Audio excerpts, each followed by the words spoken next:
Hello and welcome to another episode on Maritime Radar.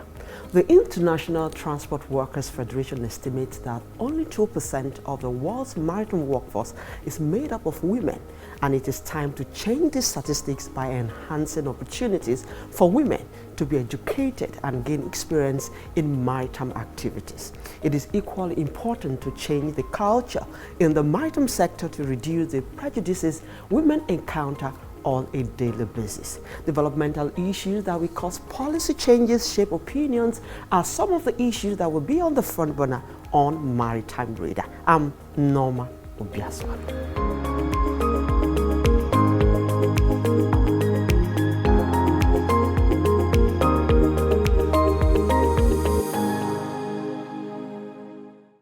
Maritime workers are key drivers of the maritime sector. Their well-being is a reflection of the health of the industry.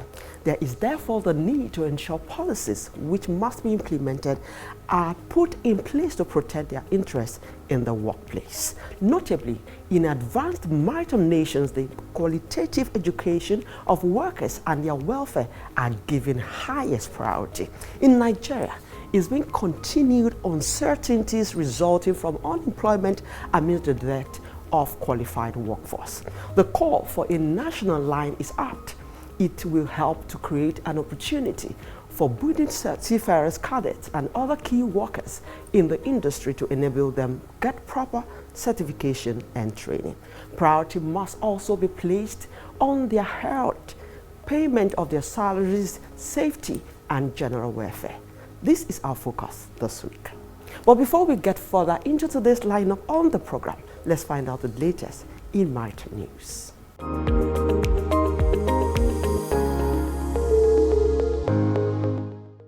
Nigeria's President Muhammadu Buhari has given assent to the reform of the Administration and Management Act of Customs and Excise in Nigeria. The new Nigeria Customs Service Act 2022 seeks to position the Nigerian Customs Service to be financially stable to recruit the required number of officers needed to man Nigeria's porous border stations. The Act provides stiffer punishments to offenders to act as deterrents for serious economic, customs, and excise crimes, and aims to encourage more revenue in the area of fine payment. The Western and Central African Ports Security (WECAPS) has called for stricter security architecture at Nigerian ports and maritime domain. WECAPS team leader Nico Vartigan said the need to strengthen the security and safety of the ports in West and Central Africa cannot be overemphasized, while stating that this will help reduce vulnerability and risk, thereby increasing skills and vigilance.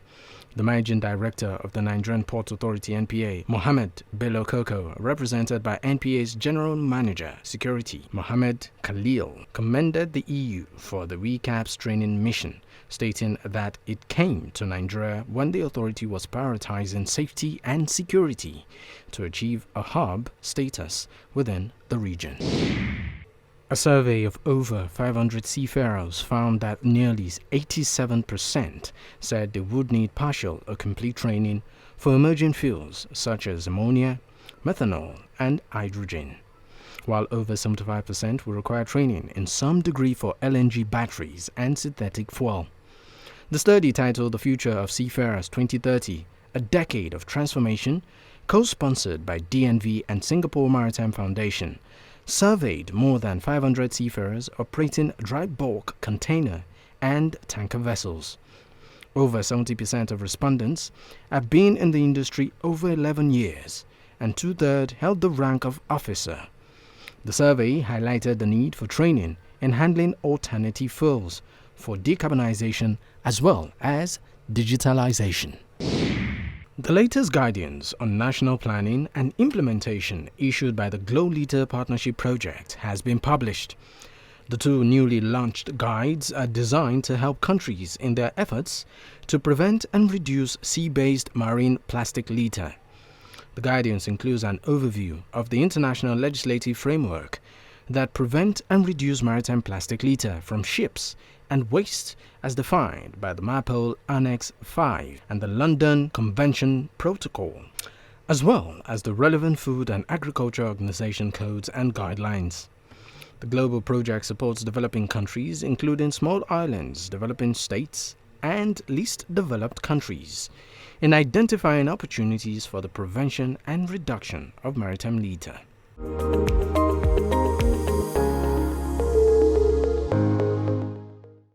Africa.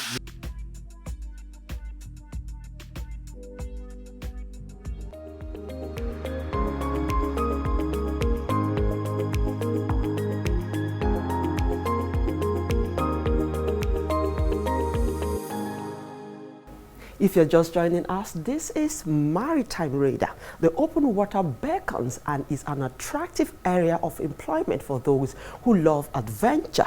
The industry includes a wide range of roles, from work on a cruise and fishing ships to a career working on docks. There has been a continuous struggle for an improved welfare of maritime workers in Nigeria. In this chat with Comrade Adewale Adeyanju on what the Maritime Workers Union of Nigeria, and by extension the Nigerian Labour Congress NLC, is doing to ensure regular training, salaries are paid, safety, standardized facilities befitting of humans, which will position them to be competitive among workers in similar jobs around the world. Stay with us.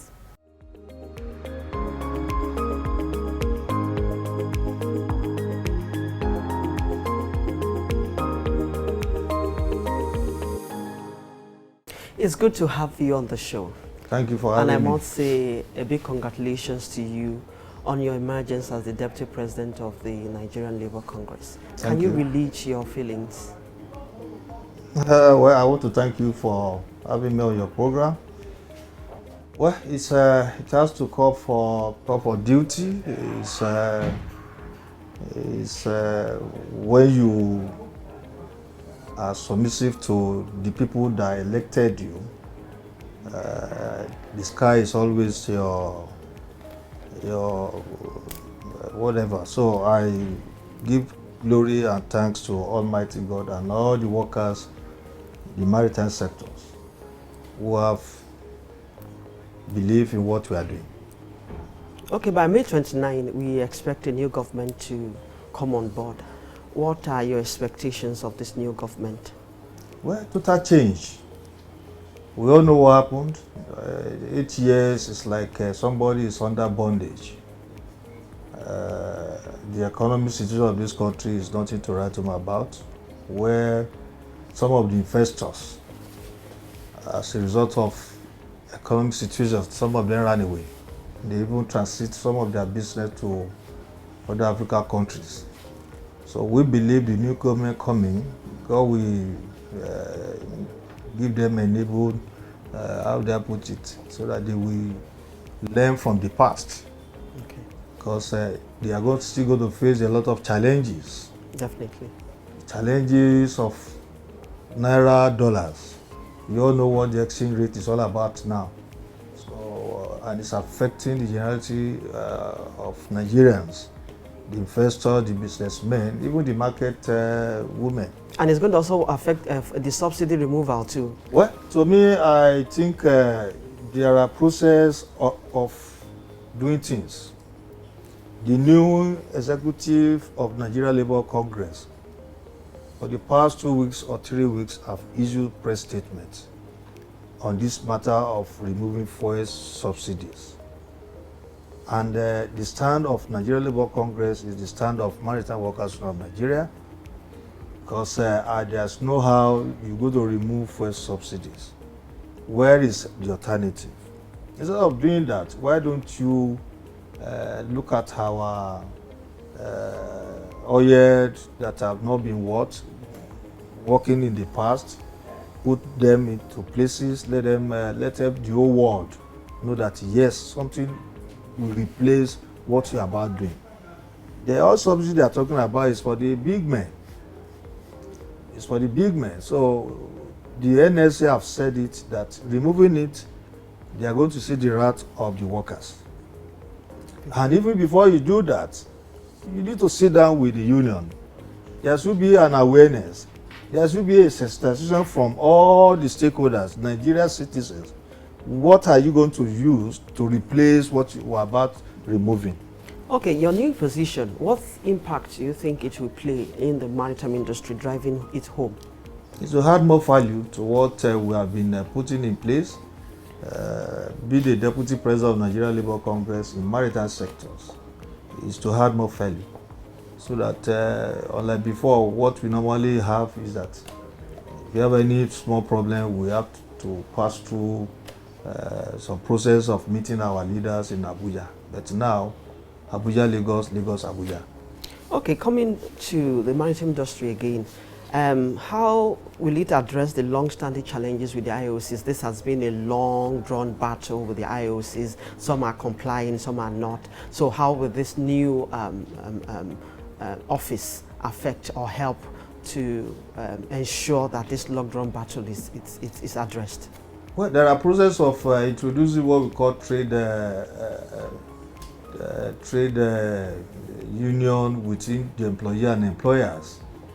The IOCs over the years, we know we have been on this matter for almost 4 or 5 years, where they enjoy what we call impunity. It has been at the order of the day. A minister of the Federal Republic of Nigeria will give ultimatum to all these IOCs. They will not comply. But do you know, in its own wisdom, the way we normally do things is to declare trade dispute against all those erring IOCs, which I think even yesterday the Minister of Transport was able to read riot acts to all the defiant people who are not ready to comply with this stevedoring extant directive coming from the federal government to allow the stevedoring contractors and the dock workers to work in their terminals. So the communique is yet to come out, and I think the Honorable Minister of Transport have given them 8 days to make sure that all the stevedoring appointees are allowed to enter their terminals to work. Aside from these IOCs, bring us up to speed on the resolve some of the contending issues with some of the employers of labor. Aside from the IOC, there are other employers of labor too that are having issues. Well, I want to let you know that not all of them are workers friendly. Before you can able to get 10 or 5% salary increment from some of these employers, you need to do extra mile work. And some of them came to this country to come and invest. We didn't say they should not come and invest in our country. You feel that the country is good. That is why you are here in our country, to come and make money.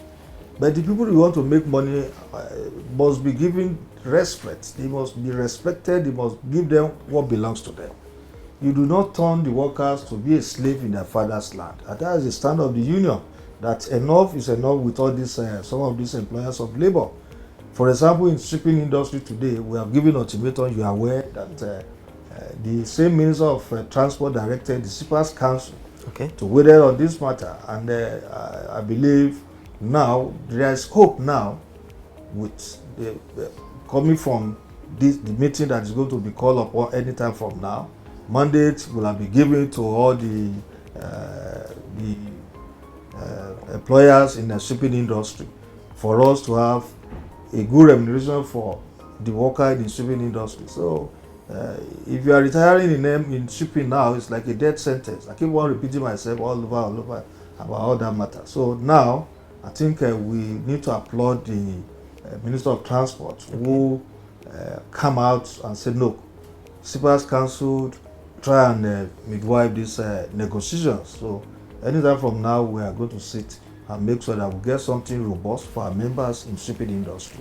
There are laws on the extent of what they call it, so that you cannot just come with people that we don't know the policy that they are doing in their country. Our own policy is different, so you should respect the law. So the job Nigeria can do, you don't give it to foreign people to manage. The chartered accountant, managing director, would you say you should not manage because that's your job? But there are some jobs, operations manager, deputy operations manager, it should be given to Nigerians because this is our country. You are investing in this country and you are making money. So that is the stand of the union this time around, that we are not going to allow that thing to remain the way it was in the past. I must say I like that stand. But I will go into welfare of the workers now when it comes to training and retraining, when it comes to their safety, when it comes to their health, what is being done by the association to ensure that this are, but that will be after this short break. Please stay with us.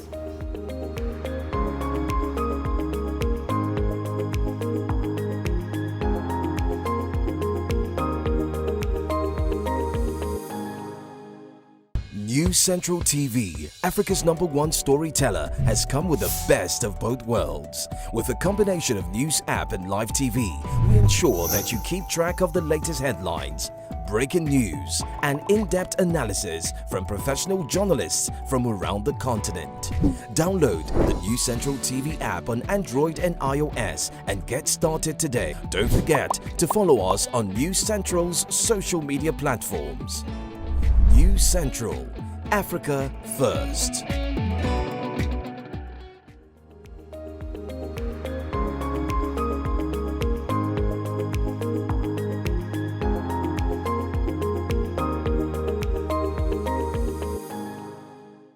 Welcome back. If you're just joining us, this is Maritime Reader, and I still have with me Comrade Adewale Adeyanju. He is the President General of the Maritime Workers Association. Before we went on that break, I had asked, what are you doing about training and retraining of the maritime workers? What are you doing about the unpaid salaries? What are you doing about their health? What are you doing about safety at the place of work and ensuring that the place where they work are fit for humans? Well, I want to thank you for that beautiful question. It's always our priority to make sure that all our members are well kept in a very safe environment. I can attest to what has been going on for the past 16 years when the terminal operators came in. There have been a lot of changes in terms of safety, in terms of environment. A lot of changes have taken place. Train the trainers is always the order of the day in some areas.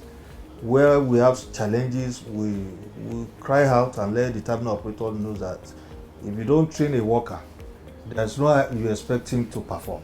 Yes. A worker that was well trained will perform. I believe some of the terminal too are doing that. Those that are adamant, that believe in making the resources of Nigeria or making the resources of the workers too, we keep on telling them that this time around we are not going to allow that, because it's part of our agreement with you that we must train the workers both locally or internationally, that let them go and add more value to their knowledge, and so that they can become a very proactive workers under you. So the issue of underpayment, or they are not paying their workers very well. You know, we have CBA, collective bargaining agreement between employer and employers. It has been very robust. We, like dock workers, they have CBA with all the terminal operators. NPA have their own government salary that they have merged with salary and wages commissions. We have seafarers too. They are in NGIC. They have collective bargaining agreement. While shipping, they have the CBA as well. So we will be having a very good, robust in negotiating with all the employers in various branches that I just mentioned now. So now that the government is coming out now to improve or increase salary for the workers in Nigeria, I think that's another opportunity for us to rejig our efforts in getting more better salary for all the workers in the maritime sectors. Okay, you will agree with me that maritime is international, and to play well in this game, you must compete with other maritime nations. So what are the workers, what are you doing as the president to ensure that our workers are meeting up international standards? Well, that is why I said, if you watched me last year during our NEC meeting, I did make mention of having one single CBA that covered the workers in APMT. Because when you say way of work, they call it way of work in APMT now, it's a global standard. Okay, if you are paying somebody in dollars in other African countries, the same method you are trying to bring your wow, I think you need to replicate it here in Nigeria as well, so that you pay us in dollar. So we are coming to that, because the ITF, that the Maritime Workers Union of Nigeria are affiliate to, are trying to see how we can have one single CBA that covers all the workers in APMT. Okay. Because they have a central CBA that we're trying to introduce now. It's ongoing. So we are working seriously to make sure that in other terminal too that are private terminals, the union too have been meeting with them, and we'll be having a very good negotiating for all the workers. So what fresh ideas or inputs are we expecting in the days ahead? Better negotiations. Now that the government felt that 30,000 minimum wage cannot cushion the effect of the suffering of the Nigerian populace, I think you're going to see a very good negotiating power from Maritime Workers Union of Nigeria's ESCO to make sure that the workers' welfare are being well fed, well taken care of. Okay. So what role do you think technology will play in improving our workforce? It has advantage and disadvantage. Okay. Because the technology have expanded the scope of average human being all over the world. Like in the port now, when you introduce what we call robots on board the vessels, that is disadvantage we are talking about. Because very soon, 23th century, where a vessel will have a craneless, there won't be a crane on board the vessels, and it's going to be on the key apron. So what are you doing to ensure the balance? Because that means loss of workforce. That is where the area I'm going. There's going to be loss of work where you have about 20 managing a vessel, and when you bring in what we call technology, when there's only 2 people that's going to manage it, what happened to the 18 workers? They ask them to go. So it has advantage and disadvantage, and the union is looking at how to sensitize with our members what is about to come in the seafarers, what is about to come in the dock workers, what is about to come in shipping as well. Because when you are introducing robot type of operations, there's tendency for workers to lose their job. So coming back to the menace or gridlock on our port access routes, what, in your view, do you think is the permanent solution? Yes, there's e-collab, a lot of things have been introduced to ensure or reduce the gridlock on the port access route. What do you think is the permanent solutions, or what do you think we should be doing to address that menace? I think the Ministry of Works and Housing, they are failing the obligation in some area. Mostly the road leading to the port. Go to Tinker Island. From Coconut to Second Gate, you can spend 30 to 1 hour. And if you look at the surroundings, the environment, the vulcanizer, the artisans have taken over the road, where they even erected 3-bedroom flats on our road. Yes, it's a fact. That's it, sincerely? No, it's a fact. You go there, what is the small children doing on the road? Wow. When you go to Tinker Island now, you will see small children on the road. They are selling foods where the mountain is supposed to park. Human beings have taken over the place. So, how do you expect free flow of traffic when people have taken over the road to themselves? So I think the new incoming government need to look into what is going on. There should be an effort between the Lagos State government and the Nigeria Port Authority to remove all those sandhill on the roads. So if they can remove that, I think it'll be better for all the port users. So to me, the government should quickly come in and see how they can set up a task force. Okay. But when you set up a task force, better for everybody, that is going to involve all the stakeholders. It's not about bringing in Lagos State government or bringing in NPA to be because they are the end users. Okay. They are the ones that have job dream. They are the owner of the port, and somebody have taken over their road leading to the port. So that is the concern of the union over the time, that will be complaining bitterly about Tinker Island. However, it's a little bit better. They are controlling it better, but Tinker is the worst in terms of traffic gridlock. And you think task force will handle this? If they have effective person managing it, comprised of all the stakeholders, if they involve all the stakeholders that are passing through the air, there will be sanity. There will be sanity. The tanker drivers have taken over the road. You cannot come from, I stayed in First Act, and I know if I'm coming to my office, I will spend about 1 hour or 2 hours. Journey of 20 to 10 minutes. I must thank you for your thoughts on the program. It's been Comrade Adewale Adeyanju. He is the President General of the Maritime Workers Union of Nigeria. He is also the Deputy President of Nigerian Labour Congress. I must thank you most kindly for your time on the program. Thank you for having me.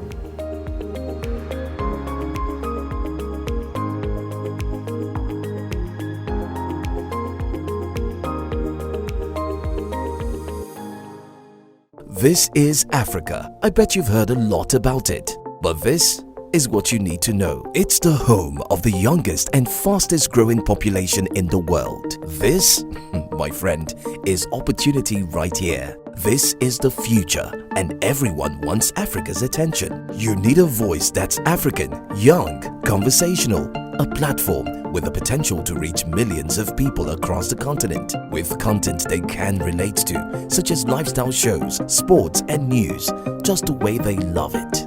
Imagine all the people you could be talking to on News Central TV. Well, don't just think about it.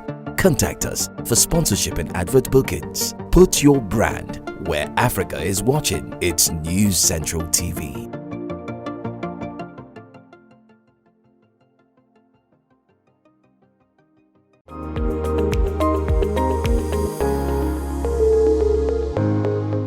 And that's a wrap on this week's episode. I hope you enjoyed it. Join us every week on Maritime Radio as we explore how Africa can unlock the latent potentials of its maritime industry and the connected sector. You can also expect the latest in maritime news and industry insights right here. I'm Nneoma Obi-Asualo. Many thanks for your time.